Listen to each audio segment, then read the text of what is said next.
Sahabat Pijar TV, terima kasih sudah klik video YouTube ini. Kiranya kebenaran firman yang saudara dapatkan menerangi kehidupan saudara. Untuk mudah menyaksikan video-video lainnya dan mendapatkan update dengan cepat, klik subscribe. Jangan lupa, berkat Tuhan jangan disimpan sendiri. Klik tombol share di bawah dan bagikan video ini ke sebanyak-banyaknya orang yang saudara kenal. Salam terang bagi Indonesia.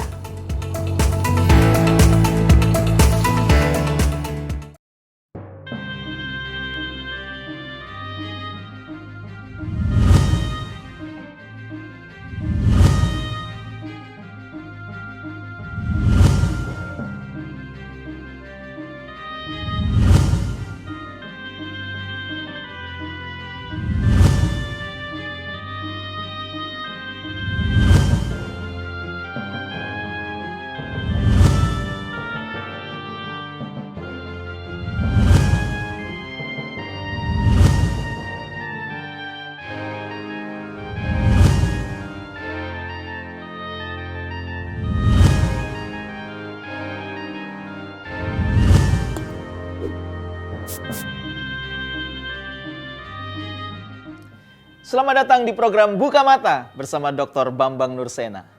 Inilah sebuah program yang menjelaskan dan menjawab kesalahpahaman yang terjadi seputar pemahaman terhadap kekristenan. Melalui program ini, kami mengajak saudara bersama-sama belajar dengan kami, memahami kekristenan secara benar, agar kesatuan yang sudah kita bangun tidak cedera dengan perbedaan kita. Hari ini kita akan khusus membahas tema, benarkah penderitaan Yesus disalib menjadi kendala bagi orang Yahudi mempercayainya sebagai Mesias atau Yesus sebagai Kristus? Beragamnya penafsiran dan pemahaman orang-orang Yahudi dengan segala sektenya, bahkan juga beragamnya penafsiran orang-orang Kristiani menjadi dasar ketidakpercayaan bangsa Yahudi akan Yesus sebagai Sang Mesias. Bangsa Yahudi terus menunggu sosok penyelamat yang mereka nantikan. Banyak orang mempertentangkan asal-usul lahirnya Yesus ke dunia tidak sesuai dengan nubuatan-nubuatan yang tertulis akan sosok penyelamat yang akan datang bagi mereka. Mari kita belajar lebih lanjut dalam episode ini. Kami juga mengajak saudara sekalian untuk berdiskusi bersama kami tentang topik ini melalui WhatsApp dan telepon, melalui nomor yang tertera di layar kaca. Tim Respon Pijar TV senantiasa setia melayani saudara. Selamat menyaksikan.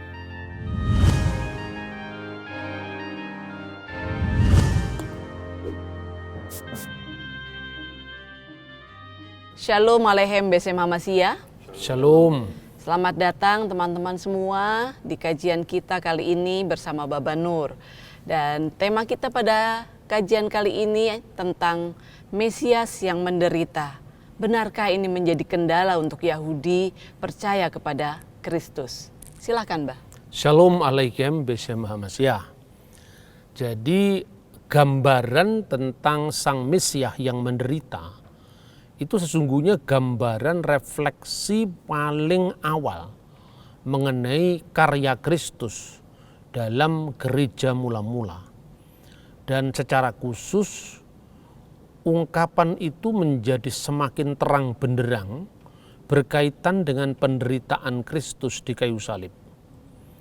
Namun sebagaimana kita tahu bahwa gambaran tentang Mesias yang akan datang yang semuanya didasarkan atas kitab-kitab perjanjian lama yang di kalangan orang Yahudi, kitab yang sama ini disebut sebagai Tanakh, yaitu Torah, kitab Taurat, Nebiim, kitab nabi-nabi, dan Ketubiim, yaitu tulisan-tulisan lain selain kitab nabi-nabi.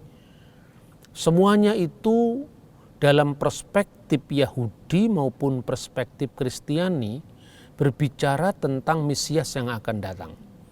Tetapi karena beragamnya penafsiran atau pemahaman baik orang-orang Yahudi dengan segala sektenya, dengan segala mazhab atau alirannya, mulai dari yang paling kuno itu adalah orang Samaria, kemudian orang Parisi, kemudian orang Eseni, dan nantinya orang-orang Kristiani.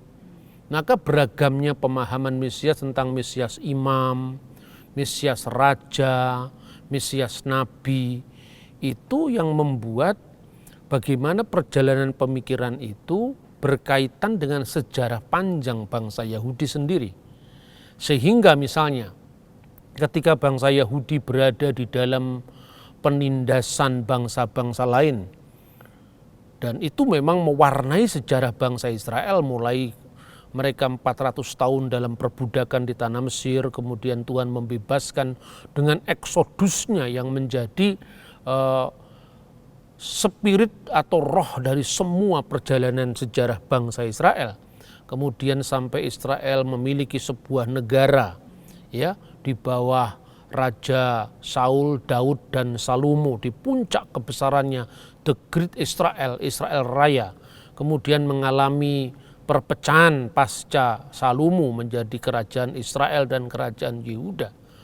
Lalu pengalaman mereka berada dalam kuasa bangsa lain, mulai dari bangsa Yunani, masa Ptolemeus, masa Seleukia di Syria atau Seleukid di Syria, khususnya saat Antiochus IV Epiphanes yang melakukan penindasan dan pemaksaan agama.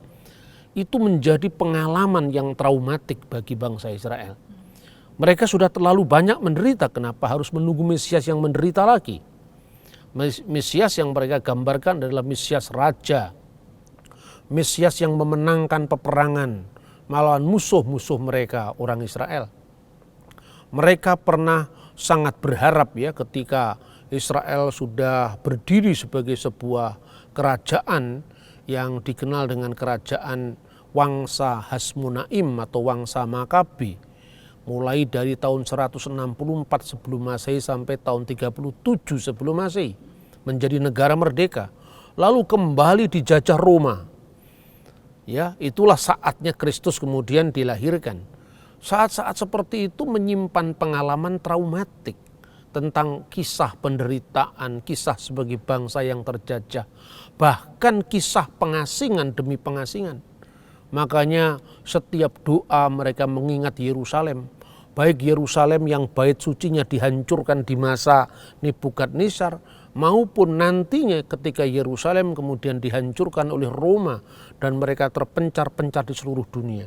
Dalam iman, dalam penderitaan mereka selalu berdoa, dan tentu kita sebagai seorang Kristen yang merupakan bagian dulunya dari Yudaisme, kita merasa terharu ketika setiap doa saudara-saudara tua kita, orang Yahudi, selalu berkata bahwa lisana haba'ah Birusalaim, tahun depan kita di Yerusalem. Tahun depannya sudah sampai, ternyata kita masih di pengasingan. Tahun depan kita di Yerusalem, dan itu bergaung selama ribuan tahun. Makanya untuk apa kita menantikan Mesias yang menderita? Bahkan mereka mendapatkan pengharapan yang luar biasa ketika seorang sosok revolusioner yang bernama Simon Bar Kokhba memenangkan peperangan melawan Romawi pada saat perang Yahudi kedua, dan itu juga dicatat dalam sejarah, ya. Prasasti-prasastinya ditemukan di gua-gua Murabaat, surat-surat Bar Kokhba yang itu juga ditemukan di dalam gua-gua Murabaat di sekitar Laut Mati atau Qumran, yang semuanya sebetulnya menggemakan sebuah heroik perlawanan. Ada surat Bar Kokhba yang berbicara tentang bagaimana mereka akan merayakan perayaan-perayaan Yahudi. Bahkan dalam mata uang mereka yang sudah menerbitkan mata uang, karena selama tahun 132 sampai 135 Masehi mereka menjadi bangsa merdeka. Itu ditulis di keping mata uangnya itu Lihorot Yerusalem, untuk pembebasan Yerusalem. Makanya gambaran Mesias yang menderita dalam iman Kristen itu semakin hari semakin hilang dari pengharapan mereka. Padahal sebetulnya kalau kita membaca Alkitab, Mesias itu digambarkan sosok yang menderita di dalam misalnya Yesaya pasal 53. Ya, Mesias itu juga adalah sosok yang menderita kemudian menang. Itu digambarkan dalam banyak ayat-ayat kitab suci. Bahkan penderitaan Mesias juga direfleksikan oleh Raja Daud ketika Raja Daud menulis tentang Eli Eli lama sabaktani, ya Tuhanku, mengapa engkau meninggalkan aku, itu juga dikaitkan dengan Mazmur sang Mesias. Sekalipun di pihak lain Mesias juga adalah raja. Itu misalnya tercermin dalam tulisan Raja Daud ya. Neum Hashem laduni, berfirmanlah Tuhan kepada Adonai, kepada my Lord, Seflimini, duduklah kamu di sebelah kananku, yang dikenal sebagai Mazmur Raja Mesiah, Malka Mesiha. Dan itu sejumlah tafsir Yahudi seperti Midrash Tehillim itu berbicara tentang Mesias Raja. Tetapi juga ada ungkapan Mesias Imam, ya, Hakohen Hamaseah, engkau adalah imam untuk selama-lamanya menurut peraturan Melkisedek, juga ditulis Raja Daud seperti itu. Jadi gambaran Mesias imam, Mesias raja, Mesias nabi seperti yang dinubuatkan oleh Musa itu ada dalam pengharapan bangsa Yahudi. Tapi bagaimana dengan Mesias yang menderita? Sebetulnya kalau kita membaca Alkitab, pada awal kejatuhan umat manusia ke dalam dosa, itu sudah ada berita tentang sosok yang ditunggu-tunggu, yang oleh penafsiran Kristiani itu dikenal dengan Protevangelium, Injil pertama. Tentu yang dimaksudkan Injil di sini bukan kitab yang turun dari langit seperti pemahaman Islam, tidak seperti itu. Injil itu adalah berita gembira, euangelion. Berita gembira tentang apa? Tentang apa saja yang berpuncak pada hadirnya Sang Raja Mesias yang dalam perspektif iman Kristen memenuhi janji Tuhan kepada Abraham. Olehmu semua kaum di muka bumi akan mendapatkan berkat. Dan itu yang disebut sebagai the messianic blessing, berkah Sang Mesias. Nah, Taurat Musa sebetulnya sudah berbicara tentang Sang Mesias itu pada awal kejatuhan umat manusia di dalam dosa. Kita bisa membaca misalnya di dalam kitab Sefer Bereshit, yaitu kitab Kejadian, bagian pertama dari 5 kitab Musa. Selain Sefer Bereshit, Sefer Elishimot, Sefer Wayikra, Sefer Bamidbar, sampai Sefer Elihadibarim. Jadi kitab Kejadian, Keluaran, Imamat, Bilangan, dan Ulangan. Bagian pertama itu begitu Adam jatuh ke dalam dosa, dalam kitab Kejadian pasal 3 ayat 15 itu sudah dinubuatkan bahwa Tuhan berfirman, aku akan mengadakan permusuhan antara engkau dan perempuan ini. Engkau itu siapa? Ular, yang adalah merupakan personifikasi dari kekuatan jahat yang membuat manusia itu jatuh dalam dosa, yaitu iblis. Aku akan mengadakan permusuhan antara engkau, ular, dan perempuan ini, yaitu Hawa. Antara keturunanmu dan keturunannya, antara para pengikutnya ular, itu bukan keturunan fisik ya, artinya pengikut-pengikut dari kejahatan setan itu, dan keturunannya, yaitu keturunan Hawa. Keturunannya akan meremukkan kepalamu. Jadi keturunan dari Hawa itu akan meremukkan kepala ular, artinya akan mengalahkan perbuatan jahat si setan. Tapi engkau akan meremukkan tumitnya. Ular itu akan meremukkan tumit sang anak perempuan tadi. Jadi sang anak dari perempuan tadi. Nah pertanyaannya, perempuan ini siapa? Tentu adalah Hawa. Tapi bukankah Hawa kemudian sudah mati? Jadi ibu yang pertama membawa manusia ke dalam kebinasaan. Karena Hawa memberikan buah itu, buah pengetahuan yang baik dan yang jahat itu kepada Adam suaminya. Dan kemudian keduanya memakannya, akhirnya keduanya jatuh ke dalam dosa. Dosa memasuki dunia lewat sosok Adam dan Hawa itu. Nah, berarti Hawa yang akan melahirkan keturunannya yang akan meremukkan kepala ular, itu tentu bukan Hawa yang sudah mati itu, tapi adalah Hawa yang akan datang, yaitu Hawa kedua. Hawa pertama itulah yang membuat manusia jatuh ke dalam dosa. Dan Hawa yang kedua bukan karena pelanggarannya, kalau Hawa pertama kan pelanggarannya, tapi Hawa kedua karena ketaatannya telah memulihkan manusia yang jatuh ke dalam dosa. Siapakah dia? Siapa kira-kira? Bunda Maria, Maryam al-Adra. Jadi Maryam itulah perempuan yang dipilih Tuhan untuk melahirkan sosok Sang Mesias menurut nubuatan dari kitab Taurat ini. Jadi kalau Hawa pertama dosa masuk ke dalam dunia karena pelanggarannya, maka pada Hawa kedua anugerah menyapa seluruh umat manusia yang percaya melalui ketaatannya. Dan ini seperti yang dikatakan oleh Bunda Maria ketika malaikat Gabriel mewartakan kelahiran Yesus. Aku ini hamba Tuhan, jadilah kehendak-Mu atas diriku. Itulah ketaatan Maria yang berbuah keselamatan bagi seluruh umat manusia. Dan itulah Hawa yang kedua.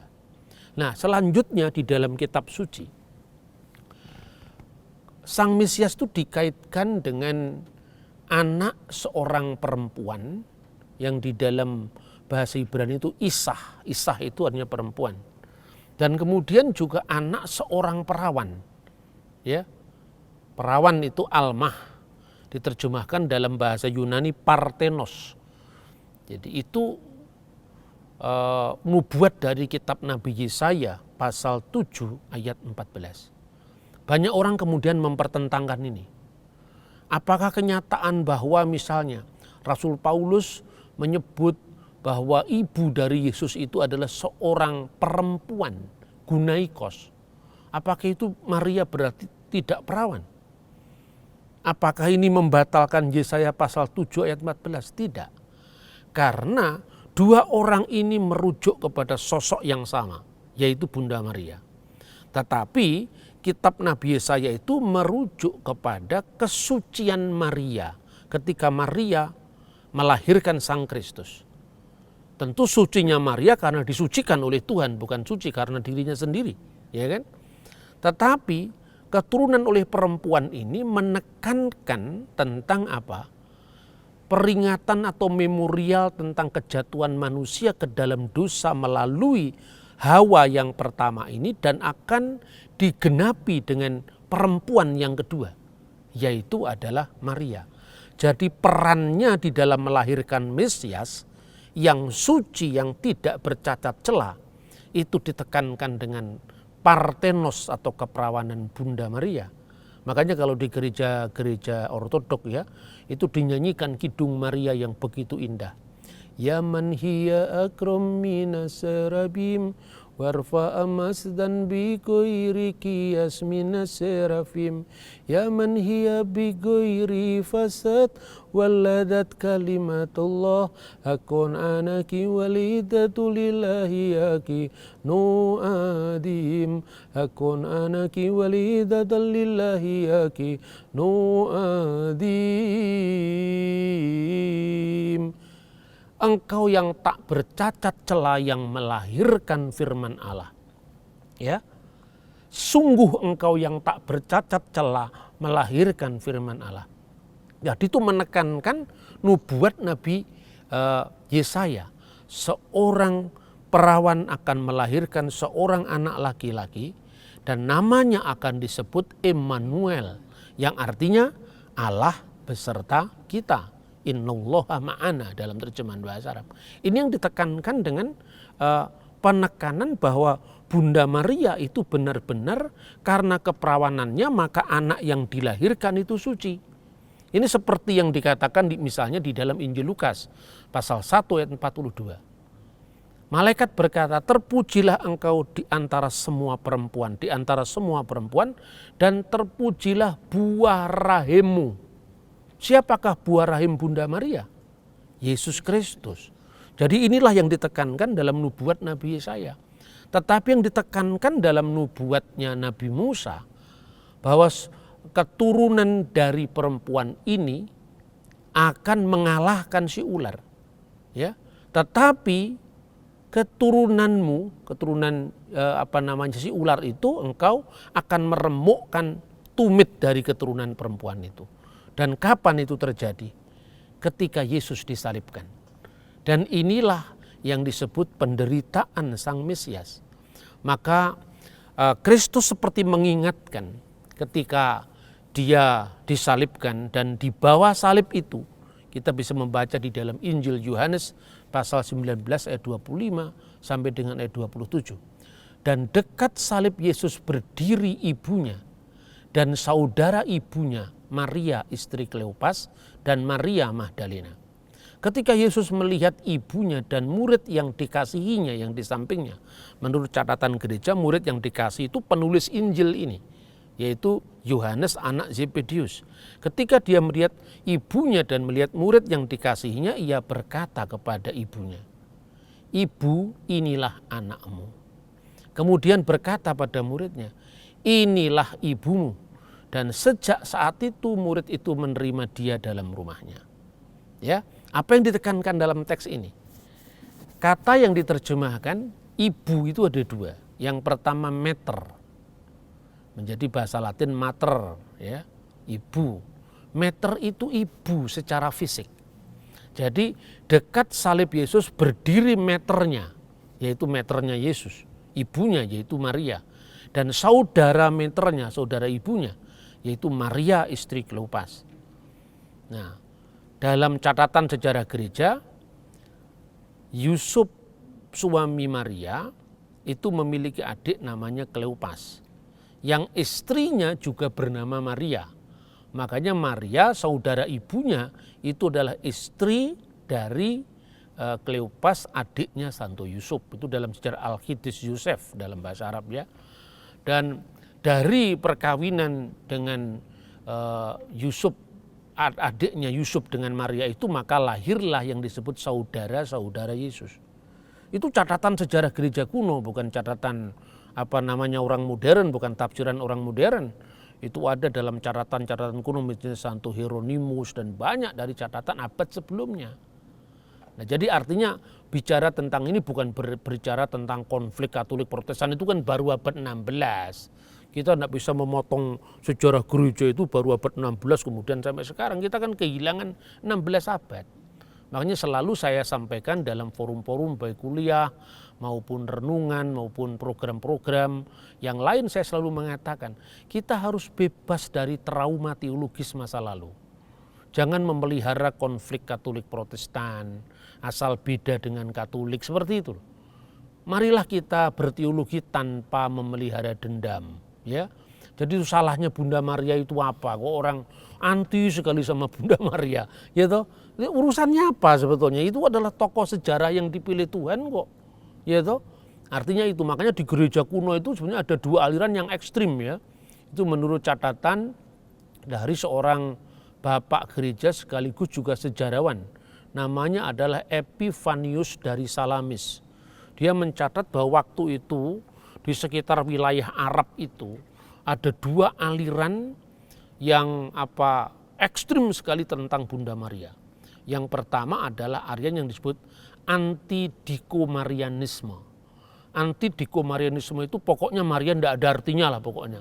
Ya sama Maria itu tidak punya peran apa-apa lah kecuali melahirkan Yesus, ya setelah itu ya jadi biasa lagi. Kita tidak perlu menghormati Maria. Itu yang disebut anti-dikomarianisme. Dan ini oleh gereja dianggap aliran yang menyimpang. Tapi yang kedua ada aliran yang sangat meninggikan Bunda Maria. Di luar batas. Sampai bukan sekedar pemuliaan tetapi penyembahan. Dan itu juga dikutuk oleh gereja. Itu yang disebut aliran Koliridianisme. Nah, Koliridianisme itu berkembang di negara Arab. Menurut Eusebius dari Kaisarea dalam bukunya Historia Ecclesiastica, kira-kira itu ditulis tahun 340-an. Dia katakan bahwa Arab biya harekum feras. Arab itu subur dengan bidat-bidat.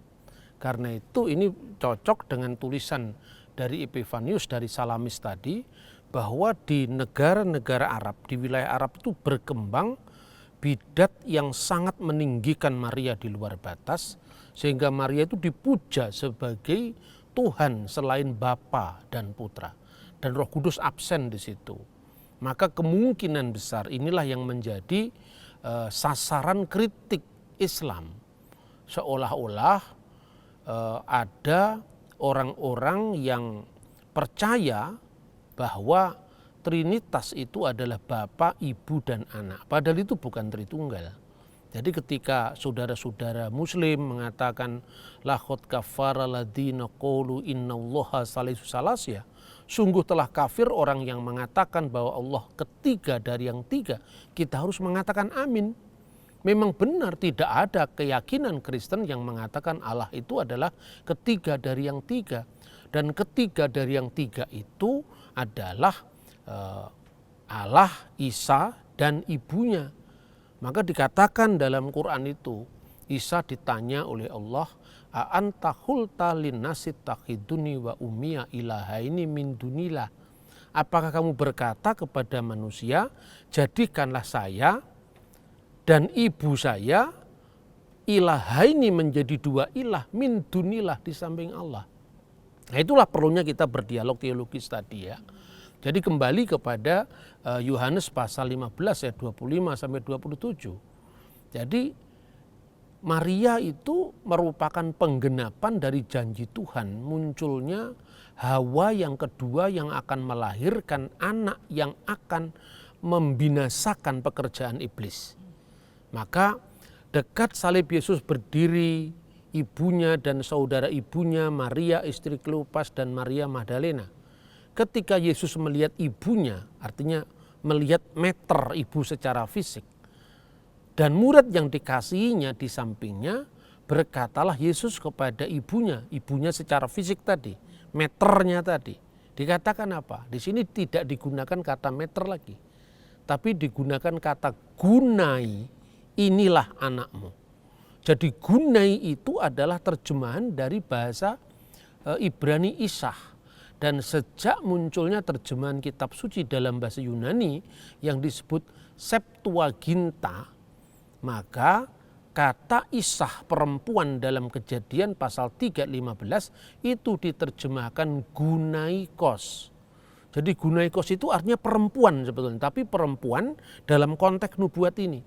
Seolah-olah dengan penderitaannya di kayu salib, melihat sang putra itu digantung di kayu salib itu, maka sebagai seorang ibu secara lazim ya, anaknya digantung di kayu salib itu betapa perasaan seorang ibu yang melahirkan seperti apa, kan seperti itu.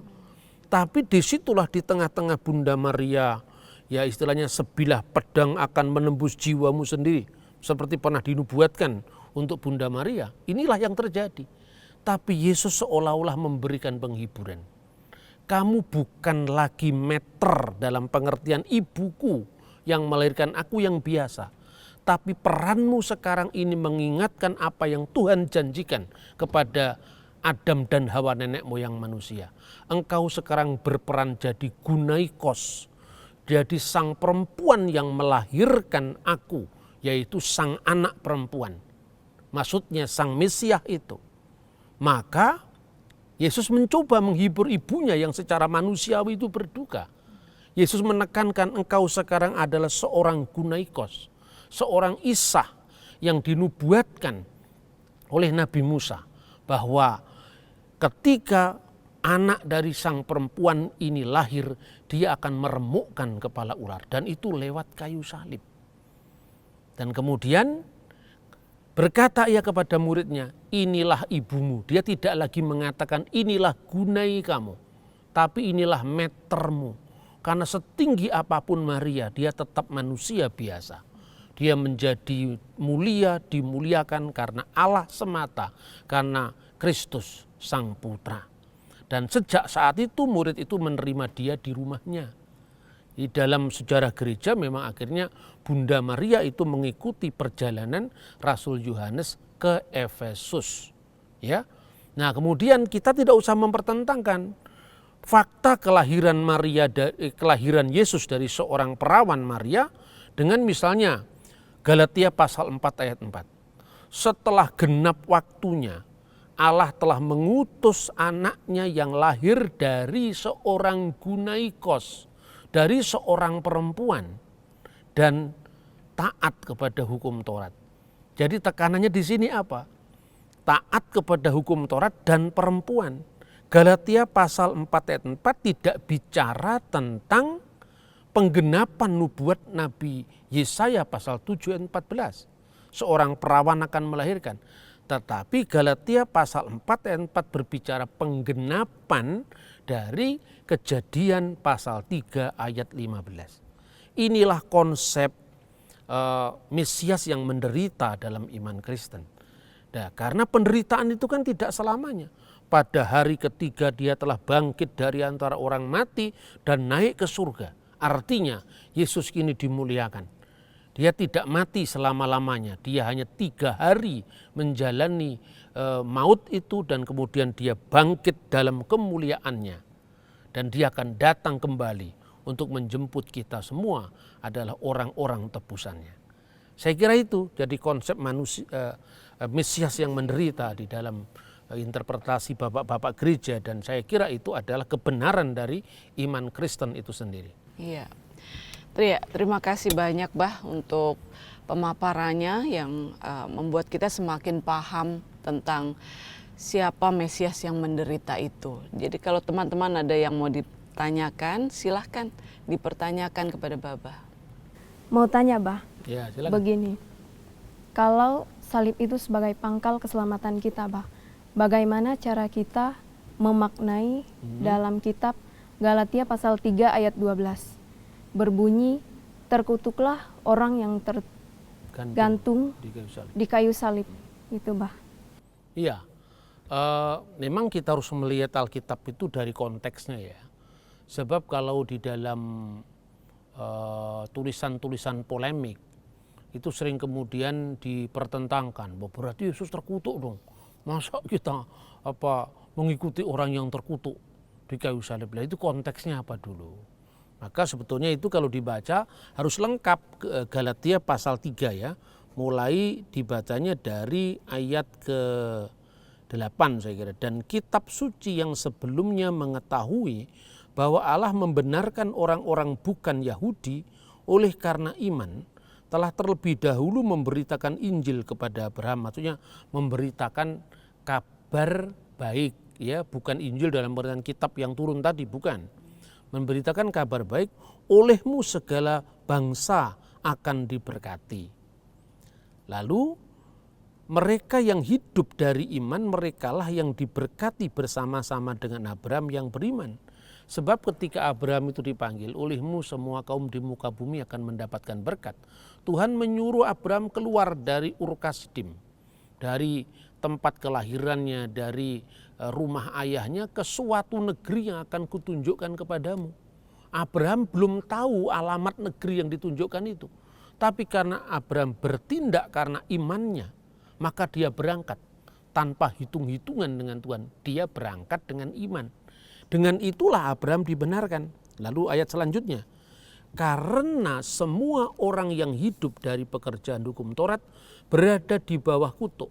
Sebab ada tertulis, terkutuklah orang yang tidak setia melakukan segala sesuatu yang tertulis dalam kitab hukum Taurat.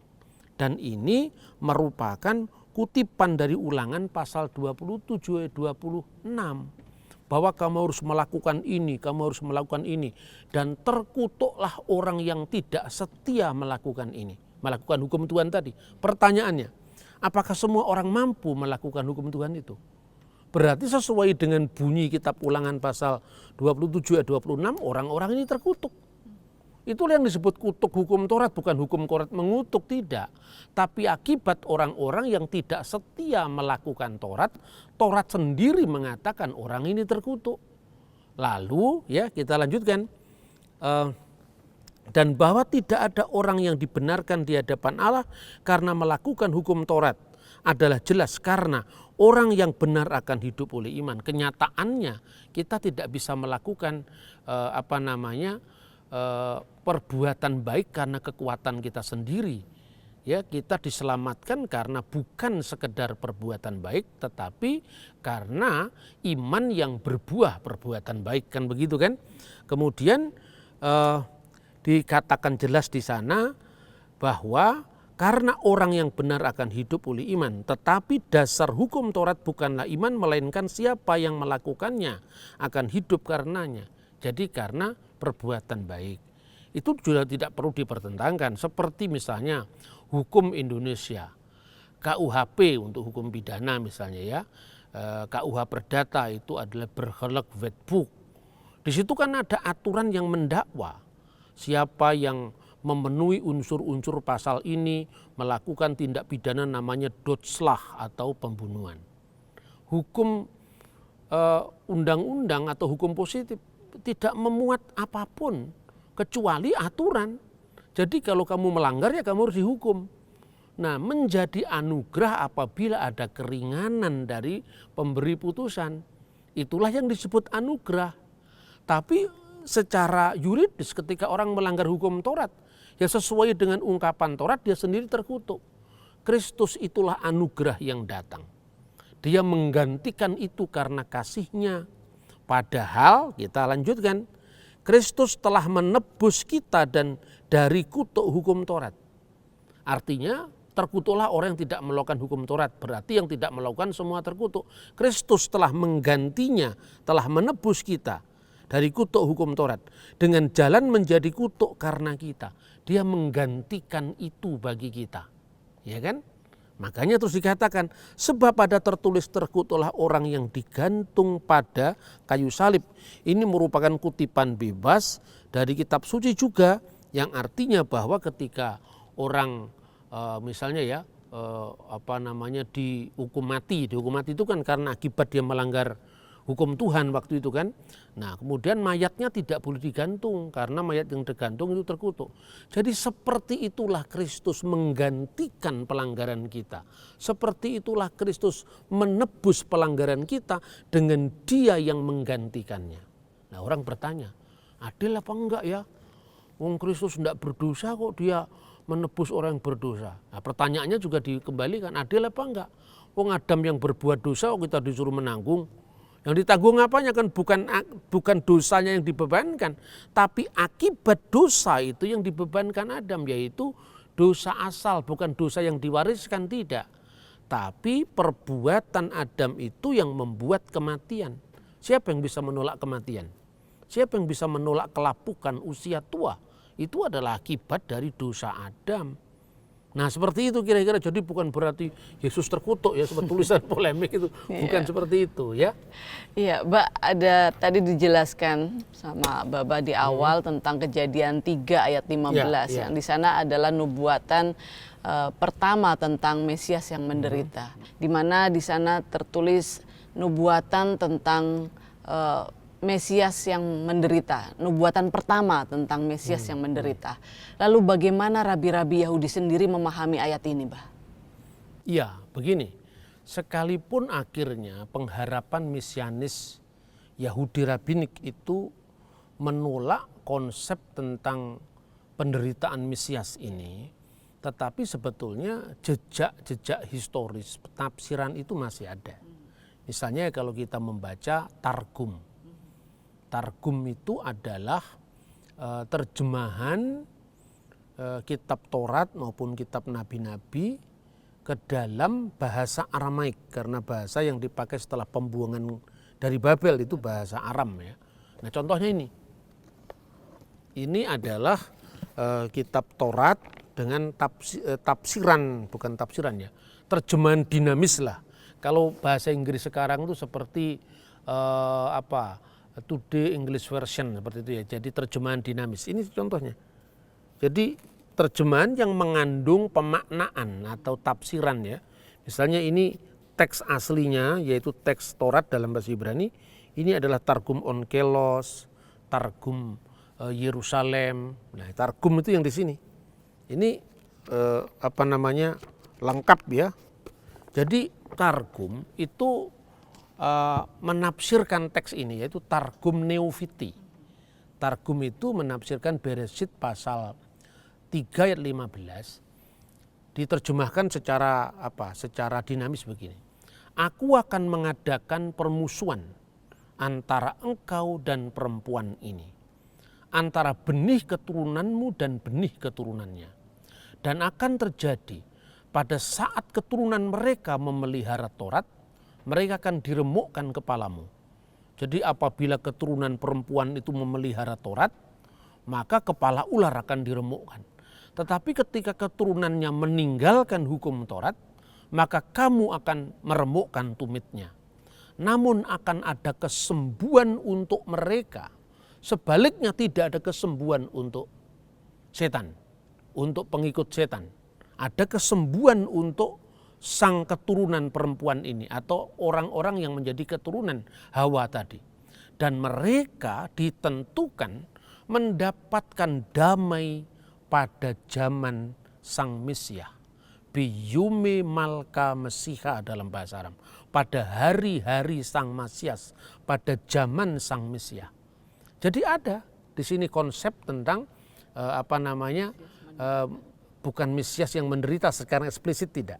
Tetapi penderitaan yang diakhiri pada zaman sang Mesias. Itu tafsiran rabbinik. Jadi artinya bangsa Israel atau umat manusia pada umumnya, ketika dia memelihara Taurat, dia bisa mengalahkan iblis. Tapi begitu dia meninggalkan Taurat, iblis akan menang. Terus menerus itu, suatu siklus yang terus menerus, karena pemahaman Yudaisme rabbinik itu manusia itu berada di dalam medan interaksi antara kekuatan jahat dan kekuatan baik. Dalam diri manusia itu ada yang namanya Yeser hara dan Yeser hatob. Keinginan berbuat jahat dan keinginan berbuat baik itu terus menerus. Jadi setiap kali mereka melanggar Taurat, mereka kalah dengan setan. Tapi ketika mereka setia sama Taurat, setannya kalah. Nanti besok lagi ganti setan yang menang. Besok lagi ganti dia yang kalah. Terus menerus sampai kedatangan sang Mesias. Untuk setan dia tidak akan dapat damai, keselamatan, karena setan sudah memilih jalannya sejak semula untuk menentang Tuhan. Tapi kalau manusia jatuh karena kelemahannya, karena pelanggaran, karena dosa itu, karena kelemahan, akan mendapatkan keselamatan pada zamannya sang Mesias. Ada kemiripan dalam penafsiran Kristiani. Nah, makanya kalau kita membaca Galatia pasal 4 ayat 4 tadi jelas kan, setelah genap waktunya, jadi setelah kronologinya sampai, artinya zamannya itu sudah sampai, karena dalam iman Kristen hari-hari sang Mesias sudah ada. Kalau dalam iman Yahudi Mesias kan belum datang. Dalam iman Kristen Mesias sudah datang. Dan pada hari sang Mesias itu yang dikatakan setelah genap waktunya. Allah mengutus anaknya, Allah mengutus firman-Nya yang menjadi manusia itu, yang lahir dari seorang Gunaikos. Seorang perempuan yang dinubuatkan dalam Kejadian pasal 15 dan taat kepada hukum Taurat.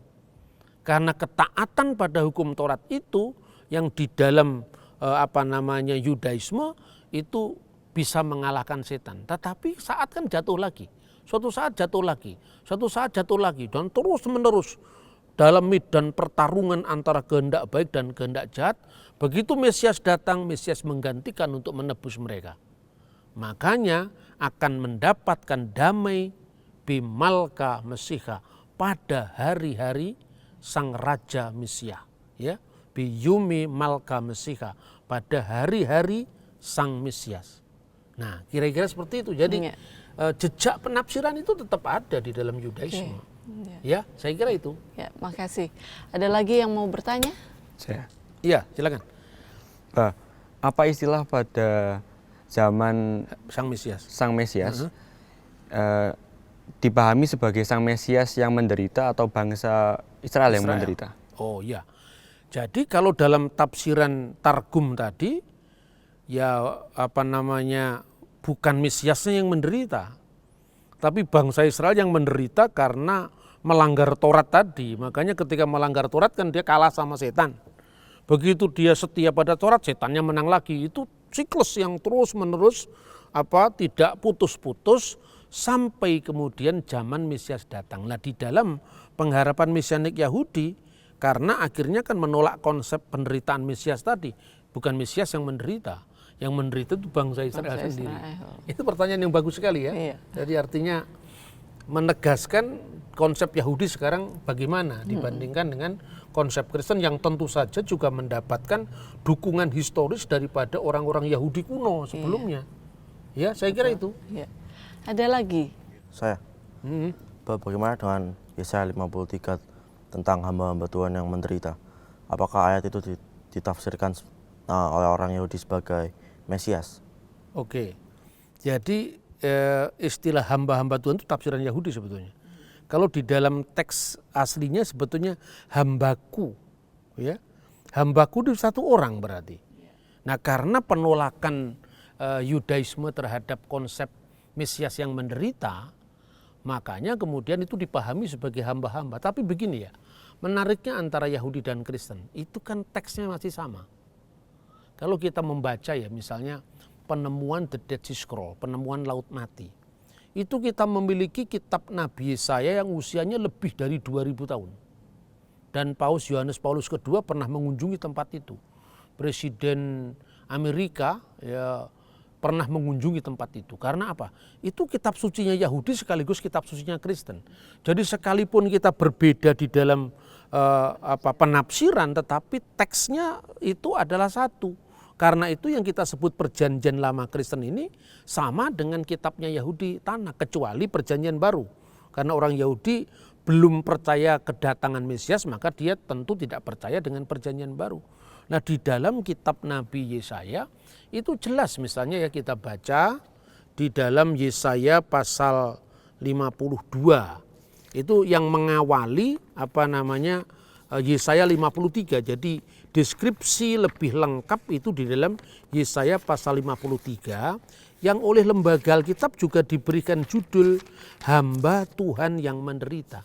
Karena ini sosoknya satu orang. Tapi kalau orang Yahudi memahami seperti yang dikatakan Athanasius tadi, hamba-hamba Tuhan yang menderita. Tapi teksnya sama orang Yahudi juga tidak pernah diubah. Karena misalnya di dalam Yesaya 53 itu bisa diawali dari Yesaya pasal 52 ya.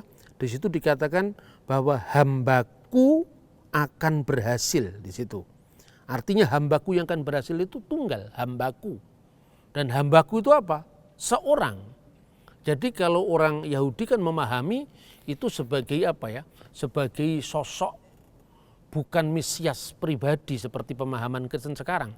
Tapi dipahami sebagai bangsa Israel yang menderita, ya, itu adalah penggenapan dari hamba Tuhan yang menderita itu. Seperti itu.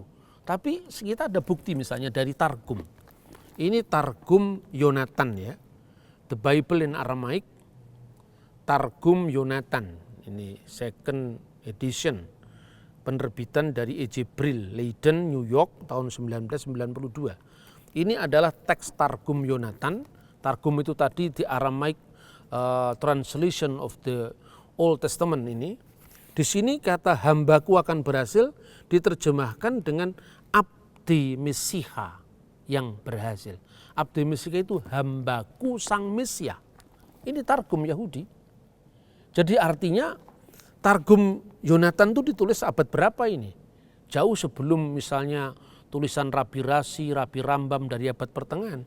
Di sini dipahami dengan Mesias. Sekalipun jadi bentuk tunggal ya? Bentuk tunggal, hambaku sang Mesias.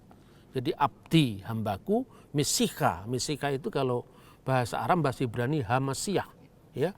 Jadi di sini adalah jejak penafsiran Mesias sebagai sosok pribadi. Tunggal, bukan hamba-hamba seperti tafsiran Yahudi tadi. Kemudian bagaimana kira-kira orang Yahudi memahami Yesaya pasal 53 sekarang? Jadi pemahaman Yahudi tentang Yesaya 53 itu adalah penderitaan bangsa Israel. Jadi kolektif, bukan hanya satu orang. Nah, jadi ini juga terkait dengan ini ada hal yang menarik ya. Orang Kristen, coba dibaca Mazmur pasal 22 ya. Mazmur pasal 22. Kalau kita membaca dalam terjemahan bahasa Indonesia, sama persis dengan terjemahan King James di sini. Pasal 22 ayat 16 coba dibaca. Ayat 17. Dalam bahasa Ibrani ayat 16, dalam bahasa Indonesia ayat 17. Sebab anjing-anjing mengerumuni aku, gerombolan penjahat mengepung aku, mereka menusuk tangan dan kakiku. Terus ayat 18. Segala tulangku dapat kuhitung, mereka menonton, mereka memandangi aku. Ayat 19. Mereka membagi-bagi pakaianku di antara mereka, dan mereka membuang undi atas jubahku. Apa yang bisa kita ingat dari bacaan ini? Ketika Yesus disalibkan, orang membuang undi jubahnya dan seterusnya, ya kan? Tapi di situ ayat yang ke-17 mengatakan, mereka menusuk tanganku dan kakiku. Apalagi kalau bukan penyaliban. Ya kan? Jadi ini nubuat Raja Daud tentang Mesias yang menderita pada saat penyaliban. Tapi kalau kita membaca Mazmur edisi Yahudi, bunyinya bukan mereka menusuk tanganku dan kakiku, tapi mereka membacanya, menerjemahkannya dengan like a lion my hand and my feet. Jadi seperti singa tanganku dan kakiku. Lalu berdasarkan terjemahan ini, selama ini orang Yahudi menuduh orang Kristen, kamu telah membuat Mazmur sendiri. Dianggap memalsukan. Memalsukan Mazmur untuk memberikan ruang kepada penafsiran Yesus disalibkan. Tidak ada Mazmur seperti itu. Tapi dengan penemuan naskah Laut Mati, ya ini penemuan sejarah lagi ini. Penemuan Mazmur di Nahal Hefer. Nahal Hefer itu penggalian selanjutnya setelah tahun 1952 kalau tidak salah. Di situ ada potongan Mazmur pasal 22 dan juga banyak buku Mazmur yang lain, pasal-pasal yang lain. Pada potongan pasal 22 itu persis dengan ayat yang dituduhkan palsu oleh orang Yahudi tadi. Ini kan era polemik ya, sekarang sudah era dialog. Waktu itu loh orang itu dituduh memalsukan Mazmur. Ternyata memang bacaannya dalam bahasa Ibrani itu ada dua bacaan yang berbeda. Pertama karena apa? Tulisan tangan itu kan mudah dibaca beda kan? Ya. Dulu waktu Bapak masih SMP membaca tanda tangan Bung Karno itu bingung. Ini Suekarno tapi kok angka S-nya seperti huruf S-nya kok seperti angka 8 itu kan. Ternyata itu tanda tangan Suekarno.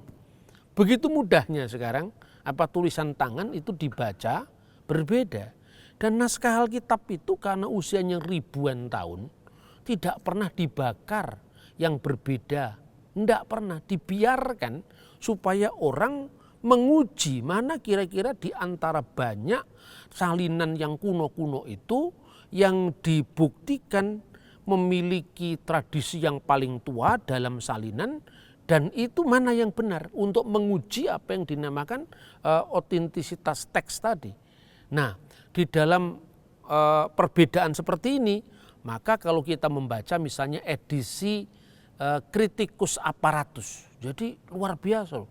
Kitab suci itu dipelihara dua agama yang berbeda, satunya Yahudi, satunya Kristen.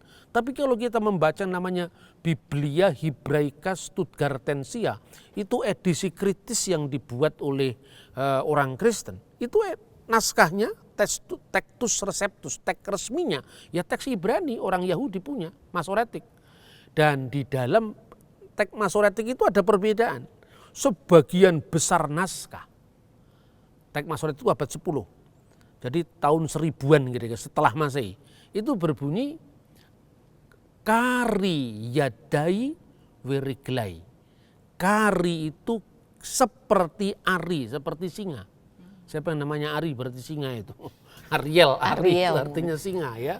Seperti singa, kari, ari, yadai, yad itu tangan. Bahasa Ibrani, Aramaik, Arab sama. Yadai tanganku, wiriglai dan kakiku. Tapi ketika ditemukannya naskah Laut Mati tadi, bacaannya ada bukan kari tapi karu. Jadi huruf terakhirnya bukan yod seperti koma yang terbalik begini, tapi vav itu ngelewer ke bawah begini. Jadi kari dan karu. Dan dalam edisi kritis itu memang ada dua teks. Dua dari naskah minor abad ke-10 memuat kata karu yang artinya mereka menusuk. Tapi mayoritas naskah berbunyi kari. Sekarang Mazmur yang 1000 tahun lebih tua dari abad ke-10 tadi juga ditemukan. Dan di situ bunyinya bukan kari tapi karu. Mereka menusuk tanganku dan kakiku. Dan cocok dengan ayat-ayat berikutnya. Mereka membagi membuang undi, membagi jubahku dan seterusnya. Dan itu benar-benar dialami oleh Yesus Kristus. Dan ketika Yesus disalibkan di ayat 2 pasal yang sama tadi, Yesus mengucapkan Eli Eli lama sabachthani. Jadi bukan Yesus putus asa terus teriak-teriak ke Tuhan, itu bukan. Itu memang polemikus, itu tidak pernah pinter sejak dulu sampai sekarang. Jadi membaca teks, dibaca harafiah, ini kelihatannya menguntungkan imannya, dia dihantamkan kepada Kristen. Kita sekalipun dalam hal ini mendapatkan pembuktian sejarah yang sangat berharga, tapi kita juga tidak perlu menyerang orang Yahudi. Ya, tapi kan itu hanya jawaban tadi. Kita dituduh katanya memalsukan Mazmur. Lah ternyata Mazmur yang 1000 tahun lebih tua malah membenarkan bacaan, bukan bacaan versi masoretik yang minor tadi, yang hanya 2 naskah tadi, ternyata bunyinya mereka menusuk tanganku dan kakiku. Inilah perlunya kita belajar arkeologi. Inilah perlunya kita belajar sejarah. Ya memang membaca kitab suci itu bukan sekedar pengetahuan intelektual exercise, memang tidak. Membaca kitab suci itu kan menuntun iman kita, perbuatan baik kita, seperti kata Kristus. Kalau hidup keagamaanmu tidak lebih baik daripada ahli Taurat dan orang-orang Farisi, kamu tidak bisa masuk ke dalam kerajaan Allah. Tetapi kalau sekedar tuntutan moral, sebetulnya itu dunia manusia itu ya mengajarkan kebaikan. Nggak usah jauh-jauh loh, kalau sekedar jangan mencuri, di negara komunis pun orang yang mencuri kan dihukum. Karena kalau kamu dicuri kan kamu rugi. Maka kalau orang mencuri itu harus dihukum karena merugikan orang lain. Ini hukum universal. Jadi kalau kita membaca Alkitab hanya karena normatifnya, hidup berkelakuan itu penting. Maka Yesus menekankan hidup keagamaanmu harus lebih baik daripada ahli Taurat dan orang-orang Farisi. Tapi kalau sekedar itu, apa bedanya dengan dongengi kancil nyolong timun? Ayo sekarang. Artinya apa? Dongengnya kancil mencuri timun. Artinya kan jangan mencuri kan? Kalau jangan mencuri itu universal. Tapi disinilah kita sekarang memahami Alkitab dengan lensa sejarah, dengan lensa bahasa asli, dengan lensa arkeologi. Kiranya apa yang kita bahas ini mencerahkan semua pihak agar kita lebih mencintai kitab suci, lebih mempergumulkan kebenaran untuk keselamatan semua orang di dalam Yeshua HaMasyiah, juru selamat kita. Saya kira itu, terima kasih. Shalom. Terima kasih banyak, Mbak. Jadi tidak hanya belajar sejarah saja, kita juga perlu memahami arkeologi kitab suci kita agar kita bisa lebih semakin dikuatkan dan kita bisa bersaksi tanpa harus melukai orang lain. Terima kasih, kita akan kembali berjumpa dengan Baba Nur dalam kajian berikutnya. Shalom Aleichem Besem Hamasyiah. Waalaikumsalam Besem Hamasyiah.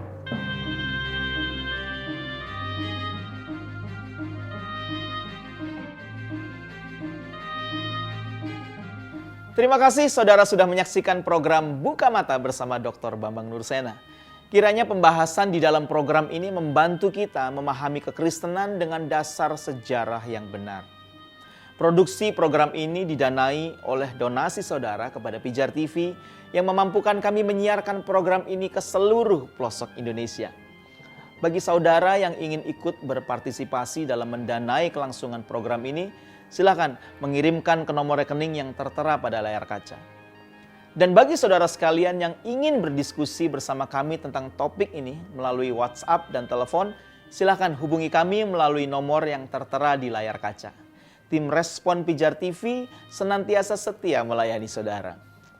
Sampai jumpa di episode berikutnya. Salam terang bagi Indonesia.